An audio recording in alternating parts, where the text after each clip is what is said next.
Hey everybody, Ben and Karen here with We Go Fishing, and we are doing something we don't normally do. We are fishing the evening bite on the surf fishing. Yeah, well, we might as well. Yeah, we were down here, we said we'll give it a chance, and we got some cut bait out. I've got that line there, that line there. It's actually pretty windy and pretty churned up, but there is bait in the water, so that's a good thing. And we've got some cut bait on it and things like that, so wish us luck, and here we go.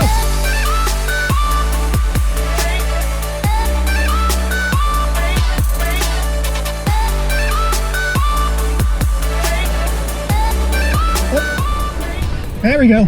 There we go. Oh, he's on. That one's just picked up. He's moving with it. He's moving with it. He's got it in his mouth. I've got it on me. I don't think he knows he's hooked.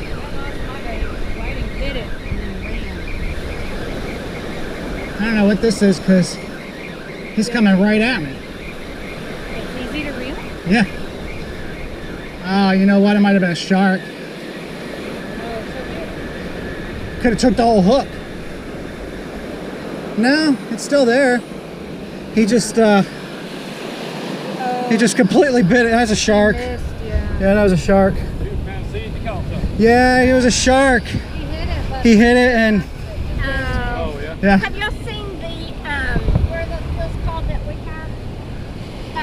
The deals that take your line out. Oh, like the drones and stuff. Yeah. My sister has that. It is Oh so much yeah. fun. Makes it a lot easier. Yeah. Yeah.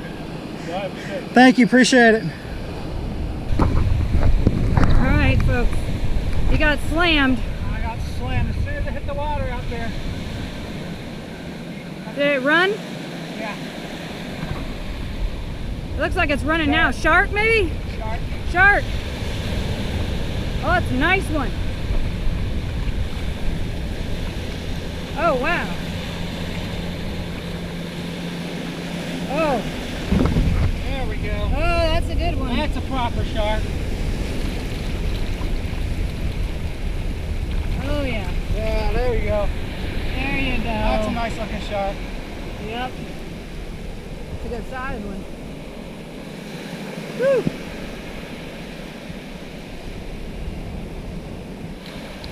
Oh, be careful how fast these sharks can move.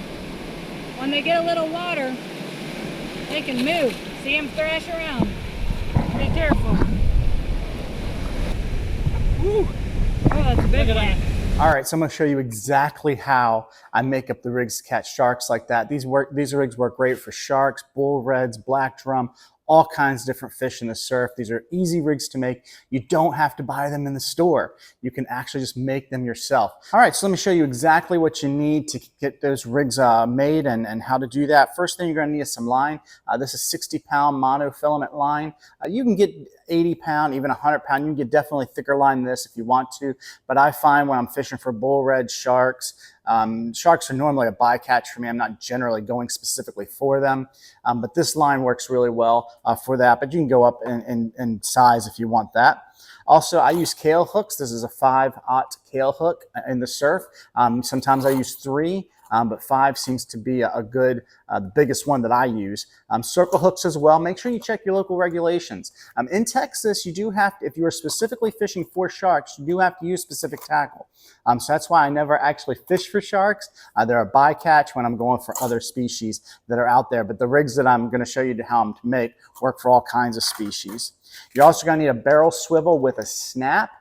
These are size 5 as well, and they work really well. Haven't had any issues with those. And also you need a swivel, which this is a size 5 for that. And the last thing that you're going to need is a sand weight. The reason why the sand weight is important is because it has these prongs, and you can bend them out, and it actually helps it stick in the sand a little better to give you a little bit more hold power than a traditional pyramid or some other type of weight. So those are the things that you need to make up these rigs. Let me show you exactly how to make them. Okay, so I have my monofilament here. What I'm going to do is I'm going to get about 40 inches of line. It doesn't have to be exact. You see I've got 40 marked on my table here. So I'm going to get about 40 inches of line. And then what I'm going to do is I'm going to take the line, I'm going to fold it in half. Okay, and after I fold it in half, I'm going to come about halfway down the line there, and that's where I'm going to tie my knot. And this is where it's very simple. It's not hard to do, but what you're going to do is you're going to wrap the line over itself a few times. Now, there are different ways to do this. People have different methodologies, but this way has served me pretty well over the years. And you can go longer with your line too. You can go maybe 60 inches or even longer than that, depending on how long you want it to be. But this is where my standard size is. I've got some different ones as well. Okay, so you see I wrapped that around itself a couple of times, and I'm just going to pull that so it's nice and solid. Pull it down this way. Then what you're going to do is you're going to tie your barrel swivel onto one side and your with the snap, and then you're going to tie the other swivel onto the other side.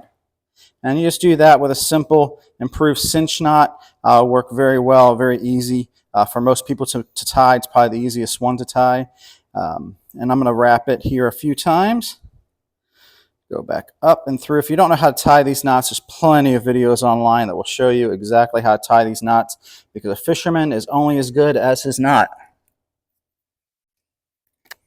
Okay, cinch that down, cut off the tag, go to the other side, tie on the regular swivel. So I've got the barrel swivel with the snap on one side, and this is just the other swivel. Tie that on. Same type of knot. Improve cinch. Cut off your tag once again.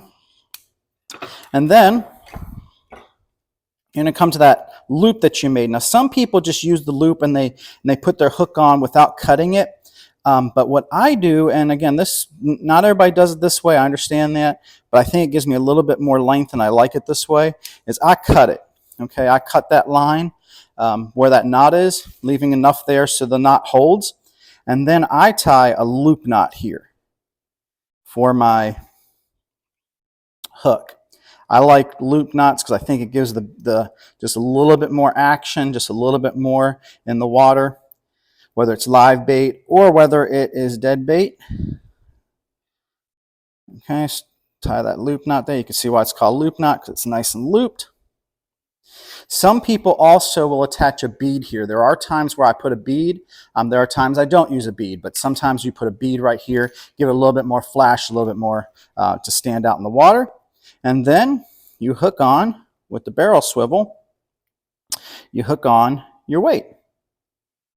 So that's exactly how it's done. Very, very simple, very, very easy. You got your swivel on this side, you got your barrel swivel on that side, and then you've got your hook there right in the middle of the rig. And it presents very nicely to the fish that you're fishing for there in the surf. And you can actually do this, if you make it longer, you can actually do it with 2 hooks as well, doing the exact same methodology. Okay, so that's all you need. Very, very simple. You can make these at home. Like I said, if you go to the store and buy them, they're going to cost you a couple of bucks, but just for a few dollars, you can build a lot of these rigs at home, and you can actually customize the length that you want. Maybe you want longer, maybe you want shorter, whatever it be, but you can actually customize that yourself to the way you like it. Maybe you want to use reflective beads, maybe you want to use a float, whatever it is, you can put that on there. It's very, very simple. So let me know in the comments the rigs that you use when you're out there surf fishing. I would love to hear from you about that. Also, check out our popping corks. We are selling our popping corks right now that are going really well. We're going to be launching a new color here just coming up. Matter of fact, you can see it on the back wall if you notice it, but it's coming out very soon. So check those out in the description below. And until next time, may the fish be with you.